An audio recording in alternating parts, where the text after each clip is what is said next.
여러분, 지금 2020년에 코로나19가 창궐하여 집 밖에 못 나가서 답답해 하실 거고 코로나19에 감염될까봐 불안해 하시기도 할 겁니다. 그래서 저희 필리핀 한국국제학교 학생회에서 KSP 코로나19 예방 이렇게 해요라는 캠페인을 진행하게 되었습니다. 모두 잘 들어주시기 바랍니다. 본격적으로 코로나19에 대해서 제가 소개를 하기 전에 코로나19가 일단 전염병 중 하나잖아요. 그래서 제가 전염병의 전체적인 부분에 대해서 먼저 소개해 볼까 합니다. 전염병이란 통상적으로 주변 사람들에게 전파되어 여러 사람들이 집단으로 감염되는 질병을 일컬어요. 저희 인류가 여태까지 겪어본 전염병으로는 지금 현재 진행형이 코로나19, 2014년에 서아프리카에서 크게 발병한 에볼라, 2012년에 중동에서 발생한 메르스 등이 있습니다. 20세기 때 전세계를 뒤덮은 스페인 독감도 전염병 중 하나입니다. 이러한 전염병은 치사율도 높지만 독특한 특성인 전염력 때문에 개인이 아닌 우리가 살아가는 사회에도 막대한 영향을 미칠 수 있어 자칫하면 대참사가 일어날 수 있습니다. 전염병은 또 하나의 특성을 가지고 있습니다. 대부분의 전염병은 바이러스로부터 감염됩니다. 바이러스는 자가 복제 능력이 있어서 다른 생명체의 세포를 통해 복제를 하게 되어 심각한 질병을 일으킵니다.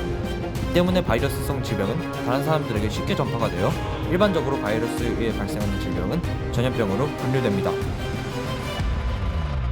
전염병은 생각보다 굉장히 심각한 문제를 초래할 수 있습니다. 지금 저희가 겪고 있는 코로나19 사태가 매우 적절한 예시인데요. 전염병은 작은 실수로도 확진자가 급증하여 국가 내에서 비상사태를 일으키게 됩니다. 저희 대한민국을 예시로 들어보자면 2월 말에 한 신천지 신도 확진자가 교회에 다녀온 뒤에 신천지 교회에서 집단 감염 사건이 일어난 것입니다. 이 사건으로 인해 우리나라 확진자는 10명에서 20명 안팎에서 갑자기 하루에 수백 명씩 늘어나게 되었고, 이로 인해 국가 내에서 비상사태를 선포하게 되었습니다. 질병관리본부에서도 위험도를 경계에서 심각으로 격상하였습니다. 전염병의 또 다른 심각성으로는 한 번 감염되었을 때 치료가 매우 어렵다는 것입니다. 보통 전염병 하면 신종인 경우가 많아서 새로운 치료법을 만들어야지 쉽게 예방할 수 있습니다. 그런데 문제는 이 치료제가 나오기까지 상당한 시간이 걸리는데요. 코로나19가 처음 발생한 지 8개월 이상이 지난 지금도 치료제의 개발을 완성하지 못하고 있습니다. 하지만 치료 지원의 배계로 상당수의 코로나19 백신 후보 물질 중 임상 3상에 들어간 물질이 대략 3-4개 정도 있습니다.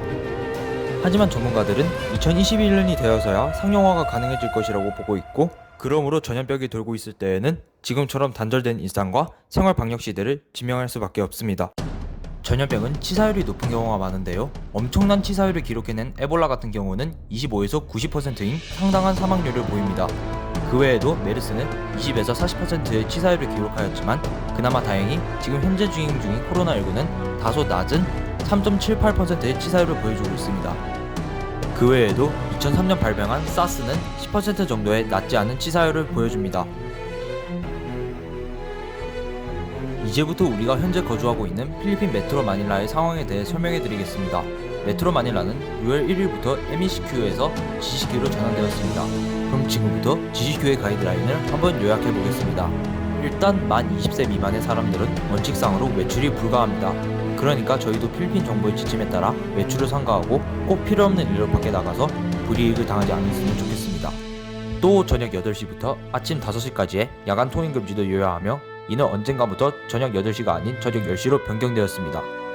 그리고 항구와 공항은 물품을 배송하는 역할로 사용할 수 있습니다. 그렇다면 GCQ 상태에서도 학교 등교는 가능할까요? 일단 GCQ 상태에서도 학교 등교는 금지인데요. 필리핀 교육청은 학생들의 면대면 수업을 코로나19 백신이 개발될 때까지 금지한다고 발표했습니다. 그리고 마지막으로 성인들은 생활필요용품과 식료품을 사러 쿼런틴 패스 없이 외출이 가능하다고 합니다. 그런데 메트로 마닐라는 최근 확진자가 급증하면서 GCQ를 다시 MECQ로 바꾸면서 8월 4일부터 8월 18일까지 유지한다고 밝혔습니다. 즉, 공세력이 다시 내려진 것입니다. 이제는 코로나19의 대표적인 증상에 대해 알아보겠습니다. 먼저 38도 이상의 고열입니다. 이는 다른 전염병에 감염되었을 때 흔히 보이는 증상입니다. 그 다음으로 나타나는 증상은 기침과 호흡곤란인데요. 보통 코로나19와 같은 전염병은 호흡기 질환을 많이 일으킵니다. 또 다른 증상으로는 미각과 후각의 상실입니다. 이는 코로나19의 독특한 증상입니다. 이외에도 설사와 두통 같은 증상이 일어나는데, 이러한 증상들이 나타나기 시작하면 부모님께 알리고 신속하게 병원에 방문하시기 바랍니다.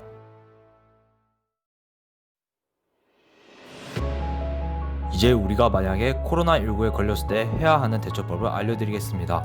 일단 앞에서 설명해드렸던 증상들이 나타나기 시작하면 병원에 가서 검사를 받아야 하는데요.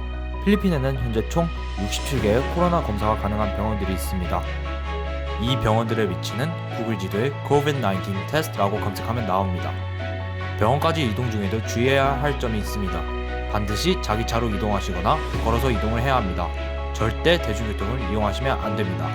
병원에 가서 진료를 받으신 후 병원의 지침에 따라 입원을 하시던 집에 돌아와서 검사 결과가 나올 때까지 엄격한 자가격리를 해야 합니다. 이제 집에서의 예방수칙에 대해 설명하겠습니다. 일단 첫 번째로 불필요한 목적으로 외출을 금지하여 주시고 불가피한 일로 밖에 나갈 때에는 마스크를 꼭 착용해 주셔야 합니다. 그리고 나갔다 집에 들어왔을 때에는 비누와 흐르는 물로 30초 이상 손과 발을 씻어 주어야 합니다. 이제부터 올바른 손 씻기 방법을 알려드리겠습니다. 첫 번째로 손바닥과 손바닥을 마주대고 문질러 주세요. 두 번째로 손등과 손바닥을 마주대고 문질러 주셔야 합니다. 세 번째로 손바닥을 마주대고 손깍지를 끼고 문질러 주십시오. 네 번째로 손가락을 마주 잡고 문질러 주세요. 다섯 번째로 엄지손가락을 다른 편 손가락으로 돌려주면서 문질러 주셔야 합니다. 마지막으로 손바닥을 반대편 손바닥에 놓고 손톱 밑을 깨끗하게 하십시오. 이제는 우리가 나중에 학교에 갈 상황을 대비하여 학교에서의 예방수칙을 설명해 드리겠습니다. 등교할 때에는 여분의 마스크와 비상용 손소독제, 개인용 휴지를 준비하고 학교 내에서도 손을 깨끗이 씻으며 항상 마스크를 착용하여야 합니다. 학교에서는 냉방기, 즉 에어컨을 가동 시에는 창문을 3분의 1 이상 열어놓고 가동하며 수시로 책상을 닦아주세요.